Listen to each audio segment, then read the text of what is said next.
Hello students, welcome to Venutai Savan College Karad. Today we are going to discuss on need and importance of management. Management is indispensable for the successful functioning every organization.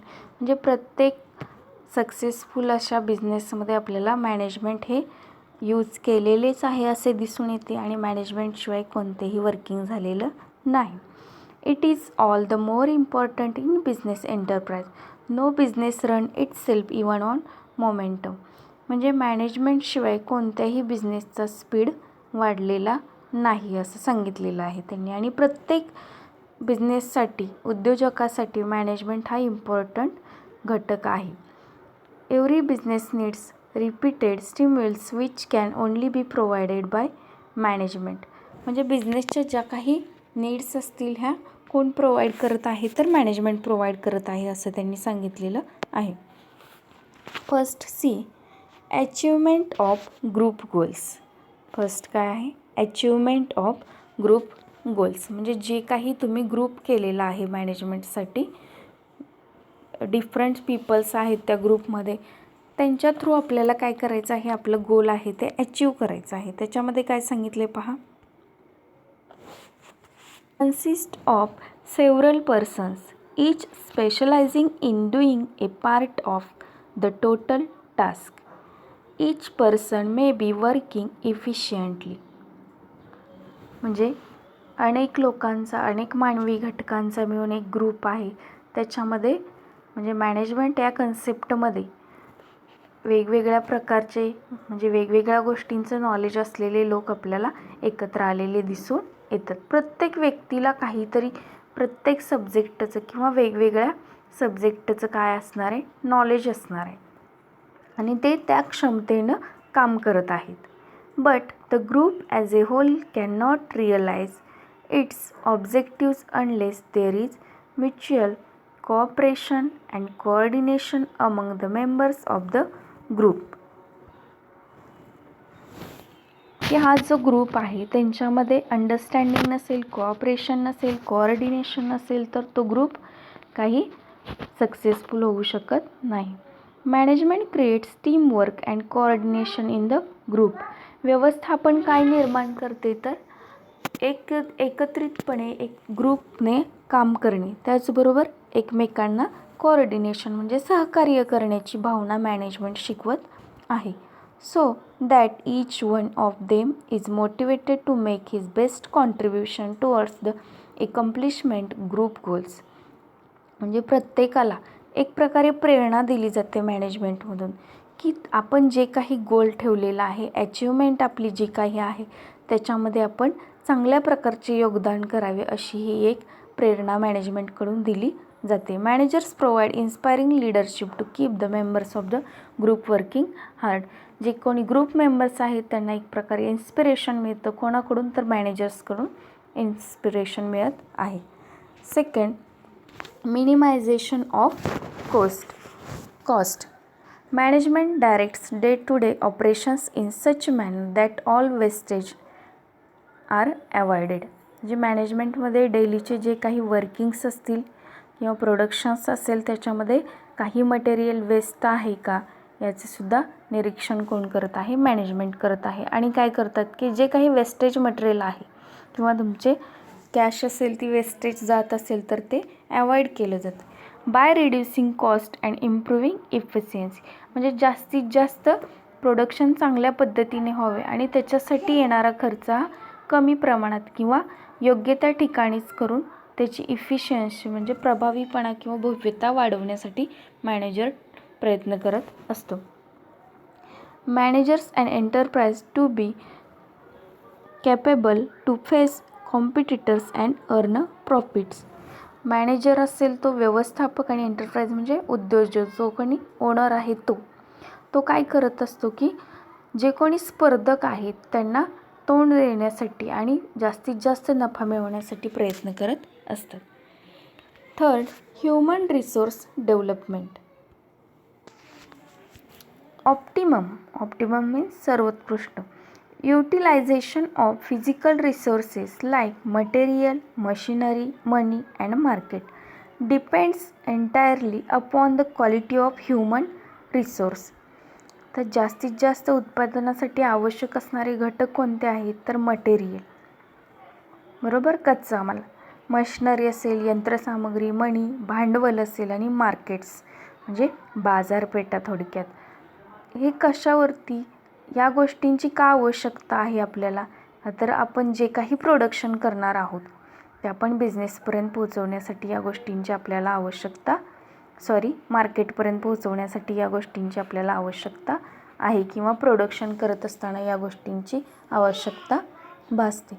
परंतु हे सर्व घटक कशावरती depend आहे? तर quality of human resources, मानवी स्रोत जो आहे, मनुष्यबळ जे आहे त्याची क्वालिटी काय आहे याच्यावरती हे सगळे घटक अवलंबून आहेत. त्यामुळे जो कोणी मानवी घटक आहे त्याचा आपल्याला विकास केला पाहिजे. थोडक्यात जे कोणी आपल्या बिझनेसमध्ये एम्प्लॉई असतील किंवा एक्झिक्युटिव्ह ऑफिसर असतील, सुपरवायझर्स असतील, त्यांच्या नॉलेजमध्ये आपल्याला डेव्हलपमेंट करण्याची आवश्यकता आहे. Next, generation of employment and expanding business enterprises, managers create jobs for the people. म्हणजे सेटिंग अप म्हणजे थोडक्यात चांगल्या पद्धतीनं बिझनेस करणार आपण, जे काही आपल्याला प्लॅनिंग करायचे आहेत त्या अगोदरच आपण करणार.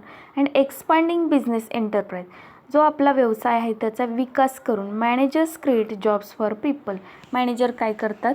लोकांना जॉब क्रिएट करून देतात. People earn their livelihood by working in this organisation, समाजातील जे काही मध्यमवर्गीय आहेत किंवा कनिष्ठ दर्जाचे लोक आहेत ते काय करतात? आपल्या उदरनिर्वाहासाठी त्या ऑर्गनायझेशनमध्ये वर्किंग करत असतात. Managers also create such an environment that people working in enterprises can get job satisfaction and happiness.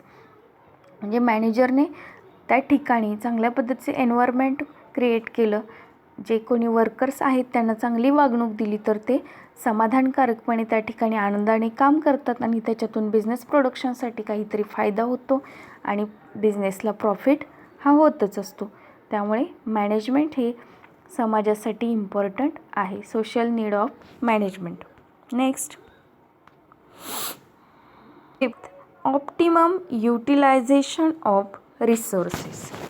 म्हणजे जे काही आपल्याकडे उपलब्ध स्रोत आहेत त्यांचा सर्वोत्कृष्ट चांगल्या पद्धतीने वापर करणे.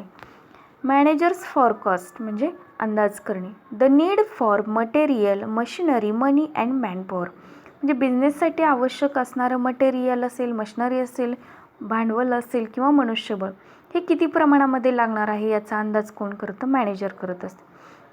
दे ensure that the organization has adequate resources, म्हणजे ते खात्री करून देतात बिझनेसला की आपल्याला कोणकोणत्या स्रोतांची आवश्यकता आहे आणि किती प्रमाणामध्ये पुरेसे आहे आपल्याला. And at the same time does not have ideal resources. They create and maintain and environment conducive to highest productivity. Managers make sure that workers that they provide training and guidance to employ. Manager काय करतात की त्यांना प्रोडक्शनसाठी एन्व्हायरमेंटची आवश्यकता आहे का, environment changes आवश्यक आहेत का, इंटरनल एन्व्हायरमेंट असेल किंवा एक्सटर्नल, याचाही विचार करून ते फॉरकास्ट म्हणजे अंदाज बांधत असतात. Managers make sure that workers they provide training and guidance to employ, म्हणजे जे कोणी वर्कर्स आहेत, एम्प्लॉई आहेत, त्यांना ट्रेनिंग आणि गायडन्स करण्याचं काम मॅनेजर करत असतात. म्हणजे मनुष्यबळ असेल, थोडक्यात जो कोणी एम्प्लॉई असेल त्याचंसुद्धा यूज चांगल्या कामासाठी आणि चांगल्या पद्धतीने करून घेण्याचं काम कोण करतं? मॅनेजर करत असतात. म्हणून मॅनेजमेंटची नीड आहे. Next, socio economic growth. Management is useful not only to the business enterprise but also to the society. म्हणजे मॅनेजमेंट व्यवस्थापनाची फक्त व्यवसायालाच गरज नाही तर समाजातील प्रत्येक घटकालासुद्धा गरज आहे. It acts as an agent of industrialisation, creates gainful employment opportunity, undertake welfare of its employees, improves the standards of living of the people by providing quality goods. म्हणजे समाजातील जे काही औद्योगिकरण असेल त्याच्यामध्ये, त्याचबरोबर एम्प्लॉयमेंट ऑपॉर्च्युनिटीज म्हणजे चांगल्या पद्धतीने एम्प्लॉयमेंट ऑपॉर्च्युनिटी करण्यासाठी, त्याचा ग्रोथ करण्यासाठी मॅनेजर किंवा मॅनेजमेंटची नीड्स आहे. अंडरटेक्स वेलफेअर फॉर इट्स एम्प्लॉईसाठी काही कल्याण योजना आखल्या जातात, त्यासुद्धा मॅनेजमेंट थ्रूच आखल्या जातात. त्याचबरोबर improve the standards of living of the people by providing quality goods म्हणजे त्यांना चांगल्या सर्व्हिस, सेवा किंवा काही वस्तूंचं वाटप करून सुद्धा त्यांना जे काही जीवनमान आहे त्यांचं, त्याचा दर्जा उंचावला जातो. हे कशातून साध्य होऊ शकते? मॅनेजमेंटमधून होऊ शकते. Peter Drucker says management is the critical factor in economic and social development. Peter Drucker यांचं मत असं आहे, मॅनेजमेंट थिंकर आहेत, ते म्हणतात की व्यवस्थापन हा एक असा गंभीर घटक आहे की ज्याच्यामुळेच इकॉनॉमिक आणि सोशल म्हणजे सामाजिक विकास होऊ शकतो. Next, survival and growth operates in a rapidly changing environment. It takes steps in advance to meet the challenges of changing environment. म्हणजे बिझनेसमध्ये आपण जे काही प्रोडक्शन करतोय, चेंजेस करतोय, हे स्पीडली होत आहेत, म्हणजे त्याच्या एन्व्हायरमेंटमध्ये चेंजेस आपल्याला फास्ट दिसून येतात. पण मॅनेजमेंट थ्रू काय करू शकतो आपण त्या ठिकाणी, की जे काही चॅलेंज आहे चेंजिंग एन्व्हायरमेंटचं ते स्वीकारू शकतो किंवा आपण त्याच्यावरती मात करू शकतो. Change in business environment create risk as well as opportunities. म्हणजे एन्व्हायरमेंट चेंज झालं तरी त्याच्यामध्ये थोडी रिस्क पण आहे आणि त्याच्यातून काहीतरी नवीन संधीसुद्धा आपल्याला मिळू शकते. Managers enable the enterprise to minimise the risk and maximise the benefits of opportunity. Manager काय करत असतो की उद्योजकाला किंवा जो काही आपला उद्योग आहे त्याच्यातील रिस्क असेल, जे काही धोके असतील ते मिनिमाइज म्हणजे त्यांचं प्रमाण कमी करण्याचा प्रयत्न करतो आणि maximise the benefits of opportunity म्हणजे जे काही फायदे आहेत, संधी आहेत ते वाढवण्यासाठी प्रयत्न करत असतात. म्हणून मॅनेजमेंटची आवश्यकता आहे. Next, solutions to growing complexities of business. Modern world business has to operate in an environment where complexities are increasing every day. म्हणजे आधुनिक काळामध्ये व्यवसायामध्ये आपल्याला वेगवेगळ्या प्रकारच्या वातावरणाला तोंड द्यावे लागते आणि त्या ठिकाणी वेगवेगळ्या प्रकारे किंवा प्रचंड प्रमाणामध्ये गुंतागुंत वाढत असते, हे आपल्याला डेली दिसून येते. दे आर सेव्हरल म्हणजे डिफरंट पॉईंट्स आहेत. इकॉनॉमिक असेल, पॉलिटिकल असेल, लीगल असेल, technological, social and cultural problems influencing म्हणजे प्रभाव. द ऑपरेशन ऑफ बिझनेस म्हणजे आर्थिक घटक, राजकीय असेल, कायदेशीर असेल, तांत्रिक असेल, सामाजिक आणि सांस्कृतिक या सगळ्या समस्या ज्या काही आहेत त्यांचा प्रभाव आपल्याला व्यवसायावरती झालेला दिसून येतो. No business can survive and grow in such increasingly complex atmosphere. म्हणजे कोणताही बिझनेस या वाढत्या गुंतवणुकीच्या वातावरणामध्ये राहू शकत नाही किंवा त्याचा विकास होऊ शकत नाही. Unless it has a sound and efficient management किंवा चांगल्या पद्धतीने मॅनेजमेंट होऊ शकत नाही. Good management provides and effective solution to complex business problems. म्हणजे चांगल्या पद्धतीचं तुमचं टॉप लेवलचं मॅनेजमेंट असेल तर हे जे काही प्रॉब्लेम्स क्रिएट होत आहे त्याच्यावरती तुम्ही काही करू शकता, रेमेडीज सर्च करू शकता. Next, an agent of change in quality life.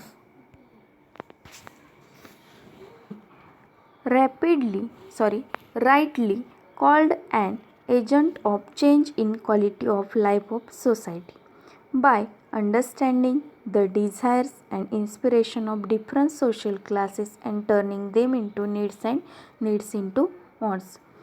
म्हणजे मॅनेजमेंट हा एक प्रकारे काय म्हटलेला आहे त्यांनी, एजंट आहे. कशामध्ये? तर change in quality of life of society म्हणजे समाजातील जे काही घटक आहेत त्यांच्या राहणीमानामध्ये बदल घडवून येणारा हा एक एजंट आहे असं सांगितलेलं आहे. मॅनेजमेंट काय करतो? Understanding the desires and inspirations त्यांच्या प्रेरणा असतील, त्यांच्या इच्छा असतील, या सगळ्या गोष्टींना समजून घेत असतो. समाजातील तो कनिष्ठ दर्जाचा का व्यक्ती असे ना त्याचासुद्धा विचार केला जातो. Management is a productivity factor. It struggles to increase production. Management हा प्रोडक्टिव्हिटी फॅक्टर म्हणजे उत्पादनाशी संबंधित असणारा एक इम्पॉर्टंट घटक आहे. तो स्ट्रगल करत असतो कशासाठी तर प्रोडक्शन वाढवण्यासाठी. त्याचबरोबर इम्प्रूव्ह द क्वालिटी म्हणजे ते प्रोडक्शनची क्वालिटीसुद्धा तुमच्या टॉप लेवलची असली पाहिजे. आणि हे टॉप लेवलचं प्रोडक्शन किंवा गुड क्वालिटीचं प्रोडक्शन करत असताना रिड्युसेस द कॉस्ट. मॅनेजमेंट काय करत असते त्याच्यामध्ये जो काही खर्च येणार आहे तो रिड्यूस म्हणजे कमी प्रमाणात कसा होईल म्हणजे कमी खर्चामध्ये चांगल्या प्रतीचं उत्पादन कसं होईल याच्यावरती मॅनेजमेंट लक्ष केंद्रित करत असते. त्याचबरोबर समाजातील प्रत्येक घटकाची गरज या प्रोडक्शनमधून भागवता आली पाहिजे यासाठी प्रयत्न करत असते. Next, development of the nation. Efficient management is equally important at the national level.